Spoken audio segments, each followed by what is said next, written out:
ఎన్నో పోషకాలుండి ఈ పచ్చి బఠానీలతో కర్రీస్, బిర్యానీలే కాదు టేస్టీ అండ్ హెల్తీగా దోసలు కూడా వేసుకోవచ్చు. ఈ సీజన్‌లో రేటు తక్కువ వచ్చినప్పుడు 2, 3 కేజీలు ఇలా బఠానీ కాయలను తీసుకొని ఇలా ఒలిచేసుకొని డీప్ ఫ్రిడ్జ్‌లో స్టోర్ చేసుకొని చాలా రెసిపీస్ చేసుకోవచ్చు.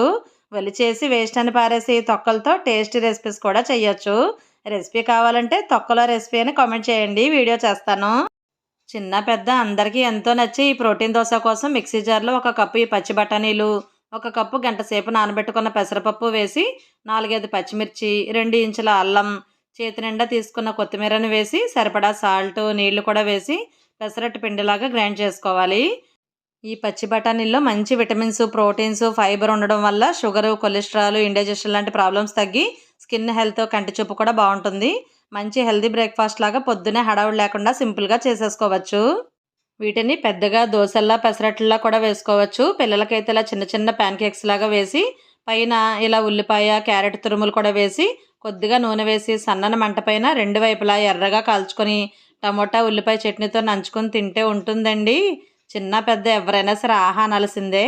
పోషకాలు మెండుగా ఉండి ఎంతో రుచిగా ఉన్న ఈ రెసిపీ ఎలా ఉందో కామెంట్ పెట్టండి. వీడియో నచ్చితే లైక్ చేసి మరిన్ని హెల్తీ రెసిపీస్ కోసం మన అకౌంట్ని ఫాలో చేసేయండి.